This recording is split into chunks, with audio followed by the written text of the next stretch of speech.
So students, this is our new chapter, Ganga, the Holy River. So in this chapter, there is basically a story of Ganga, that is the Holy River. So there is a conversation between two persons. That is, one is the grandmother. You can see here on the right hand side, and the left hand side you can see a boy sitting over the mat.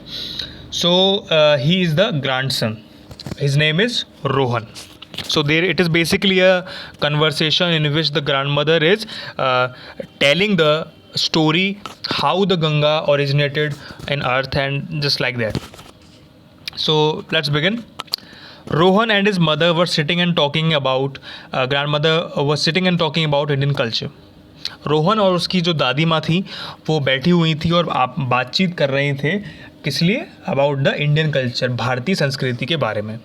Rohan suddenly remembered seeing in a TV programme lot of people praying near the ghats of Ganga and releasing the ashes in the river. Rohan अचानक से देखता है TV पर कि एक programme चल रहा है जिसमें कि बहुत सारे लोग हैं, वो गंगा के घाटों पर खड़े हुए हैं और क्या कर रहे हैं, वो जो एशेज, जो राख होती है, उसको नदी में बहा रहे हैं. He also recalled that the river was very dirty. और उसको ये भी पता था, उसको याद था कि जो नदी है गंगा वो काफ़ी ज़्यादा दूषित और प्रदूषित हो चुकी है नदी.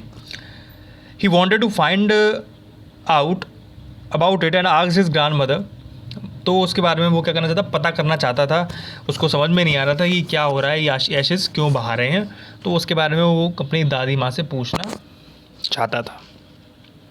उसने पूछा, why do people pray on the banks of the river Ganga and throw ashes in to it. वो पूछता है कि जो लोग हैं, ये जो रिवर, जो नदी है गंगा है, इसके किनारे खड़े होके प्रार्थना करते हैं और उसमें जो राख होती है उसको बहा देते हैं. ऐसा क्यों है? तो जो दादी माँ होती हैं वो बोलती हैं, रिप्लाइड का मतलब उत्तर देना, the Ganga is a Holi river, कि जो गंगा है वो एक पवित्र नदी है. And people release the ashes of their dead kin in it so that their souls may find salvation. और जो लोग हैं वो उसमें राख, जो मर जाता है पर्सन, किन मतलब बॉडी, जो डेड बॉडी होती है उसकी जो राख होती है जलाने के बाद, उसको उसमें वहाँ पे रिलीज़ करते हैं जिससे कि उसकी जो आत्मा है उसको शांति मिल सके और वो उसको मोक्ष मिल सके. ठीक है, सेल्वेशन मतलब होता है मोक्ष, मुक्ति मिलना. अब उसके बाद रोहन कहता है, I remember mother saying that salvation is the rest of soul after death, added Rohan.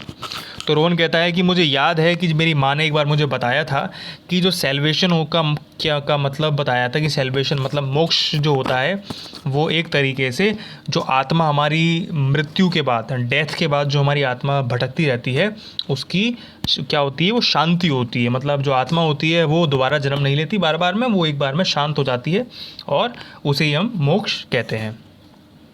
ठीक है, वो भटकती नहीं रहती है.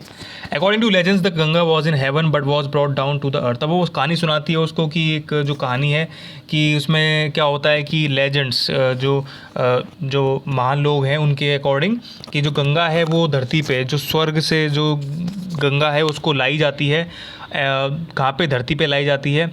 ठीक है, and this made it a Holi river. और इसलिए वो जो है, क्योंकि वो स्वर्ग से आई है तो इसलिए उसको वो है होली रिवर का होली रिवर मानते हैं, पवित्र नदी मानते हैं. Long long ago there lived a king. बहुत समय के पहले की बात है कि एक राजा रहता था जिसका नाम था सागर, अयोध्या में. Who had 2 wifes. और सागर जो राजा था उसकी 2 पत्नियां थी. पहली पत्नी थी उसका नाम था केसिनी और उसका एक बेटा था जिसका नाम था असमंजस. But he was very cruel. लेकिन जो उसका बेटा था वो काफ़ी ज़्यादा कैसा होता है, क्रूर होता है. हाउएवर, लेकिन जो केसनी का ग्रैंडसन अंशुमन होता है, मतलब केसनी का ग्रैंडसन मतलब कौन हो गया, असमंजस का बेटा. तो केसनी का कौन हो गया, पोता. केसनी का जो पोता, या केसनी का पोता कह लो या सागर का पोता कह लो, ठीक है, अंशुमन होता है, वो काफ़ी ज़्यादा दयालु होता है, काइंड होता है और बहादुर भी होता है, ब्रेव होता है. ऐसा किसने बताया, दादी माँ ने उसको बताया. ठीक है. सुमति वॉज अ सेकेंड वाइफ. और जो दूसरी वाइफ होती है सागर की वो उसका नाम होता है सुमति. और उसके जैसे कि इसमें बताया गया है कि उसके 60,000 बेटे होते हैं. But they were very proud. लेकिन वो बहुत ज़्यादा घमंडी होते हैं. And were not like by people. और लोग उसको पसंद नहीं करते हैं. कंटिन्यूड द ग्रैंड मदर, ऐसा जो है ग्रैंड मदर ने बताया।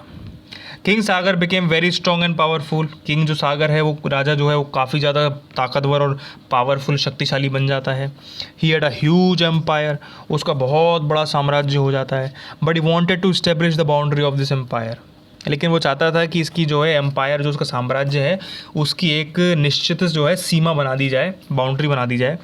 और वो कहता है tell people who was the king of the land so that they would not be confused.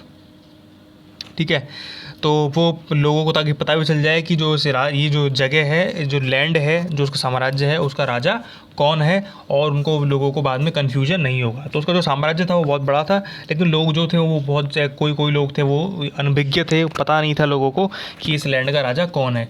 तो वो ऐसा चाहता था कि एक ऐसा घोषणा कर दी जाए, एक ऐसा डिक्लेरेशन कर दिया जाए कि जो है एक तरह से ये बाउंड्री बन जाए कि यहाँ तक का जो एरिया है वो किंग सागर का है।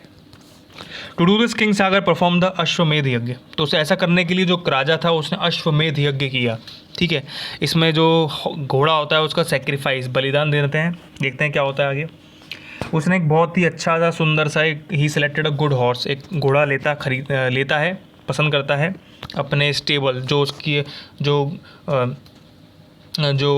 स्टेबल था, ठीक है, जो उसकी घोड़शाला थी वहाँ पे, ठीक है, अस्तबल जिसे कहते हैं। हाँ ठीक है, अस्तबल, स्टेबल मतलब हो गया अस्तबल। अस्तबल में से काफ़ी एक अच्छा सा उसने घोड़ा लिया एंड लेट हिम ट्रॉट, और लेट हिम ट्रॉट का मतलब उसको घूमने दिया कि वो जहाँ तक जा सकता है उसको वहाँ तक जाने दें। ठीक है, तो अब देखते हैं नेक्स्ट पेज पे क्या होता है। Stopping the horse meant challenging the Kings authority, तो अब क्या होता है कि वो कहता है कि ये जो घोड़ा है इसको जहाँ जहाँ पे जाना है वो जा सकता है। अगर उस घोड़े को किसी भी पर्सन ने रोका, ठीक है, उस घोड़े को और किसी भी आदमी ने या किसी भी पर्सन ने हिम्मत करी उस घोड़े को रोकने की, तो इसका मतलब होगा कि वो साफ साफ राजा को चुनौती दे रहा है। ठीक है, and a fight would start, और युद्ध चालू हो जाएगा। तो किस किस के बीच युद्ध चालू हो जाएगा? जिस पर्सन ने रोका है और राजा के बीच। But anyone who let the horse pass would be protected by the king, और लेकिन अगर उस घोड़े को जो है उस घोड़े को अगर बिना किसी रोके टोके लोग अगर जाने देंगे उस जगह से बिना उसको रोके हुए, तो वो जो राजा है वो उन लोगों की जो है देखभाल और उनकी रक्षा करेगा। ठीक है, मतलब वो उसमें आ जाएंगे साम्राज्य में। However the gods were unhappy with the 60,000 sons of king Sagar, लेकिन जो भगवान थे वो खुश नहीं थे कि इस किंग सागर के 60,000 बेटे हैं। As they were very cruel, क्योंकि वो बहुत ज़्यादा क्रूर होते हैं। The gods felt that the world would be a better place without him, तो लोगों को लगता था कि ये जो दुनिया है, ये जगह है, काफ़ी अच्छी होगी बिना किसके उन बेटों के। ठीक है, सो इंद्रा जो किंग थे, राजा थे भगवान के Indra, came down to earth disguised as a demon. ठीक है, वो एक राक्षस का रूप भेष बदल के आते हैं, कहाँ पे? धरती पे। He stole the horse and hid it, और उन्होंने क्या करते हैं, वो घोड़े को छुपा लेते हैं और उसको क्या करते हैं, वो चुरा के और उसको छुपा देते हैं। ग्रैंड मदर ने ऐसा कहा। Rohan asked but if Indra stall the horse how could king Sagar establish his power, तो रोहन कहता है कि अगर इंद्रा ने घोड़ा जो है वो चुरा लिया था, तो किंग ने जो सागर था, किंग उसने अपनी पावर जो है वो कैसे इस्टेब्लिश करी। Very good Rohan, the king was very upset, तो अब ये सुन के जब उसको किंग को जब पता चला कि उसका घोड़ा चुरा लिया गया है, तो काफ़ी ज़्यादा वो चिंतित हो गए। कौन? सागर जो राजा थे। He called 60,000 sons to go and find the horse, तो उन्होंने आदेश दिया कि अपने 60,000 बेटों को कि जाओ और जाके उस घोड़े को ढूंढ के लाओ। They looked far and wide but could not find the horse, उन्होंने दूर दूर तक जगह जगह पर जाकर सब जगह देखा, लेकिन कहीं भी वो घोड़ा नहीं दिखता है। Finally they came across a vice man, अचानक से उनकी बीच में जा रहे होते हैं तो एक बूढ़ा नहीं कहूँगा, वाइस मतलब बुद्धिमान एक आदमी होता है जिसका नाम होता है कपिल मुनि। वो वहाँ पे जब वो जा रहे होते हैं तो उन्हें वो बीच में वो उनसे मुलाकात होती है, जो कि एक डीप मेन मेडिटेशन, मतलब काफ़ी जो है ध्यान में थे, वो ध्यान लगा रहे थे। ठीक है, ये आप देख सकते हो पिक्चर में नीचे, ये मुनि हैं जो ध्यान लगा रहे हैं। The horse stood near him, और जो घोड़ा था वो उन्हीं के पास में, आप देखो यहाँ पे ये घोड़ा है, ये हॉर्स दिख रहा है आपको, ये जो मुनि है ये तपस्या कर रहे हैं, ये ध्यान लगा रहे हैं, इनके यहाँ पे पास में खड़ा हुआ है, और ये जो राजा है, ठीक है। अब क्या होता है उसके बाद, the horse stood near him, the 60,000 sons did not know that Kapil Muni was a says. तो 60,000 जो उसके बेटे होते हैं उनको ये नहीं पता था कि जो ये कपिल मुनि है ये कौन है, एक साधु संत है। And they thought they found the thief, और उनको लगता है कि उन्होंने चोर को पकड़ लिया। The sons ran shouting towards the sage, और वो ज़ोर से चिल्लाते हैं, इस मुनि से साधु था इसके ऊपर चिल्लाते हैं ज़ोर से। He was suddenly disturb from his prayers, ठीक है। और वो और जो मुनि थे, ये जो कपिल मुनि थे, काफ़ी ज़्यादा डिस्टर्ब हो जाते हैं, इतनी ज़ोर ज़ोर से आवाज़ करते हैं वो जो राजकुमार होते हैं, और काफ़ी ज़्यादा ये जो होते हैं डिस्टर्ब हो जाते हैं, उनकी ध्यान भंग हो जाता है। कपिल मुनि ओपन हिज आई, उन्होंने अपनी आँख खोलते हैं वो, एंड ग्लेयर्ड एट देम, और उसकी तरफ जो राजकुमार थे उनकी तरफ ऐसे घूर के देखते हैं। All the 60,000 sons turned into ashes, और जितने भी ऐसा जब वो आंखें खोल के और घूर के देखते हैं तो जितने भी 60,000 जो राजकुमार थे राजा के जो, ठीक है, तो वो सब क्या होते हैं, वो सब के सब खाक में, एशेस में मतलब राख में, वो सब के सब मिल जाते हैं, मतलब जल के भस्म होके खाक में मिल जाते हैं। ऐसा कंटिन्यूड द ग्रैंड मदर, ऐसा ग्रैंड मदर ने कहा। तो ये है अभी तक की पार्ट 1 की स्टोरी। तो for the part 2 will continue in the next video.